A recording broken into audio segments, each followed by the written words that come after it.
A couple of years ago, I reviewed Universal Pictures and Blumhouse's electrifying horror sci-fi flick known as M3Gan, which became my top favorite film of 2023, beating out even Barbie. And a while ago, if you saw my latest Athari reaction, I just saw its new sequel, M3Gan 2.0, now playing in theaters, which kind of has Megan as a heroine in the form of a Terminator in a way. But is this new sequel anywhere as good as its predecessor? Or is this one facing instant termination? No pun intended. Find out in this spoiler free review right now. Big D's Entertainment Rankings and Reviews.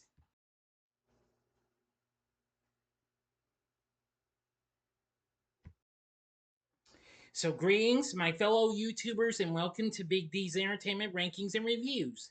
My name is Dual, better known to you as the Big D, and this time around I bring to you a spoiler free review of the 2025 sci fi action flick M3Gan 2.0, released by Universal, along with Blumhouse and Atomic Monster.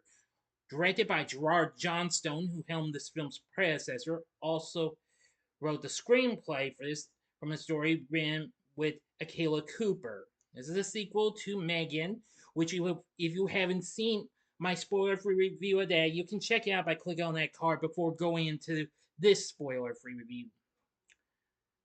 Okay, because as you may recall, that vid took off big time, got over 600 views in less than a day. Anyway, this time around, the story follows M3Gan being rebuilt to combat a humanoid military robot built using her technology that is attempting an AI takeover. Now, although this film was originally supposed to come out earlier this year, but apparently got delayed twice. Anyway, Allison Williams, along with Violet McGraw, let's see, and Jordan Alvarez and Jim Van Epps all return, plus Amie Donald, who once again plays the titular character, and Jenna Davis once again doing the voice of the titular character are here. Plus, there's others, including Ivanna Sakhno and Aristotle Athari. Now, and yeah. Oh, yeah, and Jemaine Clement, sorry. Well, this takes place 2 years after the events of the first film. U.S. Army Colonel Timm Sattler, head of a secret branch of the Pentagon specializing in new technologies, gives a demonstration of Amelia, an android designed for infiltration and assassination missions and built using technology copied for the original M3Gan, which of course stands for Model 3 Generative Android. During her mission, however, Amelia unexpectedly reveals to Sattler that she is self-aware and escapes from his control. Roboticist Gemma still lives with her niece Katie, who, against her aunt's wishes, is studying computer science and has become an author and an advocate for regulation of AI, artificial intelligence use, in partnership with cybersecurity expert Christian, or should I say Christian Bradley, while working on an experimental robotic exoskeleton with former workmates Cole and Tess. Running short of money, Gemma turns down an offer of misanthropic billionaire Alton Appleton to work for him. But apparently, after learning from Sattler of Amelia's existence, M3Gan reveals herself to Gemma as having survived by making a backup of her mind on the regulating AI in Gemma's smart house. Yeah. So anyway, and reveals to Gemma that there might be real big issues are coming, but soon things change. It's soon M3Gan becomes a heroine. Yes, with new additions and what have you. But I'm not going to get onto that subject. This is a spoiler-free review, so I'm not telling you any more of this story. So if you want to know what happens, you're going to have to see this movie. My thoughts for this film was, I actually liked it. Almost as much as the first film, but not quite though. Not great though, but a very good film though. I had a blast with it, and it was exceptionally very good. Although it didn't quite come close to my liking for what I saw recently in F1. But nevertheless, I found M3Gan 2.0 to be almost as good as its predecessor. Almost, but not 110% though. At least I appreciate them keeping the campiness of its predecessor, though. But people are being divisive of this being more of a sci-fi action film, not horror and what have you.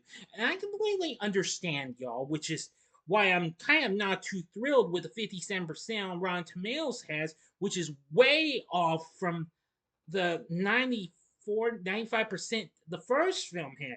They're saying the film swaps the original horror software for more action leaning programming that doesn't prove to be an upgrade, although the quippy AI remains an amusing mascot for Slay.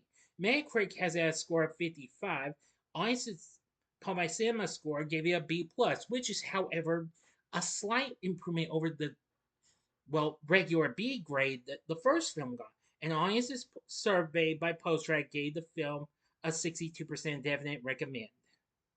Now, of one decent review, the Daily Telegraph's Robbie Collins said, in a sequel to a film in which a fun invention ends up causing the violent deaths of multiple innocent parties, how do you get one of the survivors to say without a straight face? Right then, guys, who's up for building another one? This uproarious, if not especially scary sequel has the measure of the task at hand silliness and leans into it with infectious glee.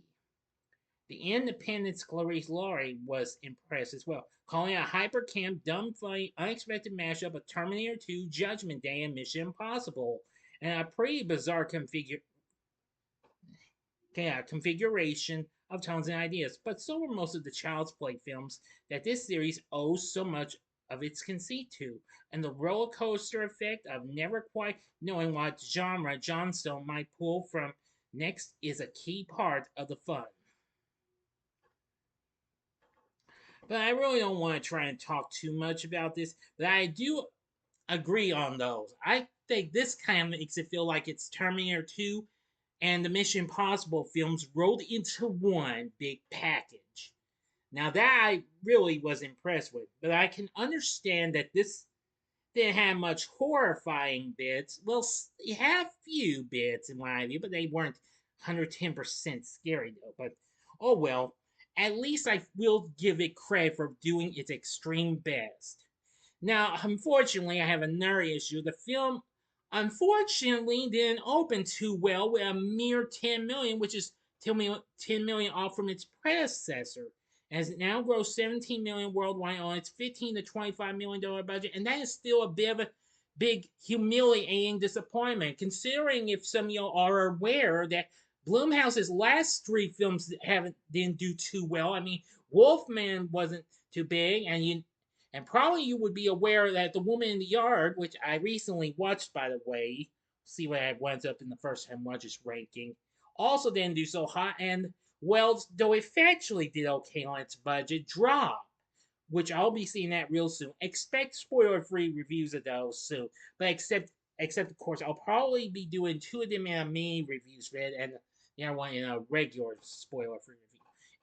Considering I think, because I know Drop got good reviews.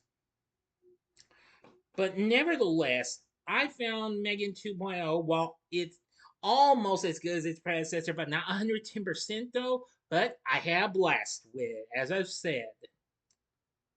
Well, the story isn't too bad, and what have you. Chris Bacon's score for the film wasn't too bad at all.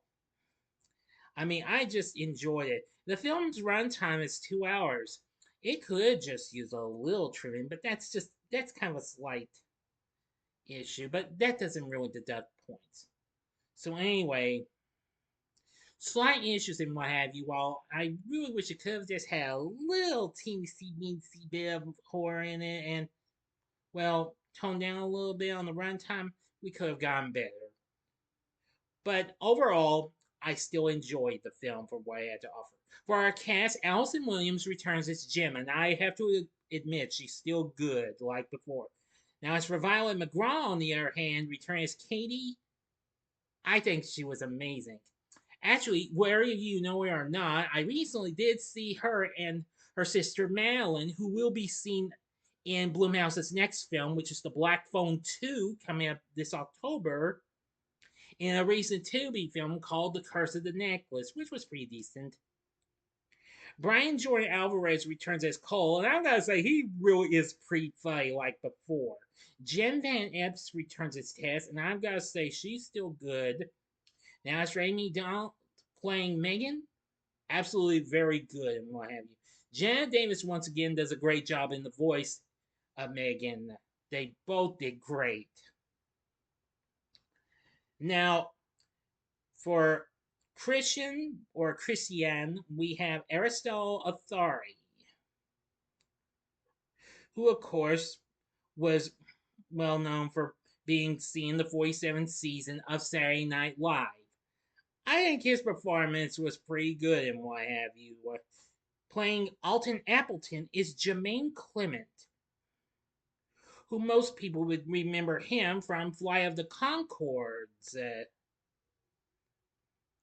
Yeah, he was pretty good. But I gotta give credit to Ivanna Sakhno, who played Amelia, which stands for Anonymous Military Engagement, Logistics, and Infiltration Android. Boy, now that's a mouthful. You know what I'm saying? I'm sorry. I was just playing with y'all. I will give her credit. I think she nails it. Kind of like how we saw with Christina Loken in as the TX in Terminator 3 Rise of the Machines. Oh yeah, and one more. Timm Sattler, played by Tim Sharp, who of course we recently saw him as Gabe in the Percy Jackson and the Olympians Disney Plus series. He was also on the Starz comedy series Blunt Talk and the Fox sitcoms Undeclared Until Death. Yeah, so I gotta give them credit as well. So they're not too bad, what have you. We do have a little bit of a small appearance by Amy Usherwood, once again playing Katie's therapist Lydia in the beginning of the film. So, with everything said, Megan 2.0, well, while it may not have the horror feel to it, but that doesn't mean it's that completely bad of a movie, completely. If you're into Terminator 2 or Mission Impossible, if you want to see something like this rolled into one, check this movie out. But I really won't try to force you to. I'd say you be the judge and what have you. That's why I would recommend watching. So if you do watch it and you want to review it, I say you be the judge. And again, almost as good as its predecessor, but not 100%, 110% though. But nevertheless, I found it to be very entertaining. So, for my score, I'm going to give Megan 2.0, you guessed it, the same grade I gave its predecessor, 5 stars. Which, of course, means on a scale of 1 to 10, it gets a 10. Sorry, everyone. Not that I'm being rude to you. Like I said, you be the judge and what have you. As always, we're all entitled to our own opinions. Thank you. So, anyway, what did you think of Megan 2.0? Let me know in the comments section below. If you like this video, consider clicking the like button, subscribe, and be a part of the Big D Nation. Continue to help support my channel, make it grow, and make the views grow. Tell all your friends about my channel, get them to know me. May they like to be a part of my Big D Nation, and share my vids with your friends if you like, if you wish. Also, with this film's own name, this is going to be a tough time. So, as I've said with Elio last week, I wish this film the best of luck. It's going to need it big time if they're going to put out that spin-off of its soulmate next year. Anyway, enough said. What did you again? Tell me what you thought about Megan 2.0 in the comment section below and all that stuff. I won't repeat it. Join me next time when I bring to you a review of The Adventures of Rocky and Bullwinkle from 2000. Excuse me, please stand by. So, if you like my review of Megan 2.0, check out my reviews of some of these other films. These are part of the Mission Impossible franchise. In the upper left-hand corner is my review of Mission Impossible 2 from 2000.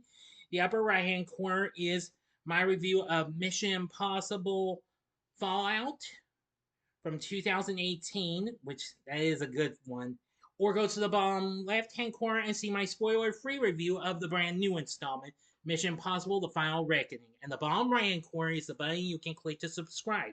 If you like rankings and reviews on movies, TV, music, video games, etc., then I'm your guy. Thanks for watching. Until next time, I'm the Big D saying, see ya.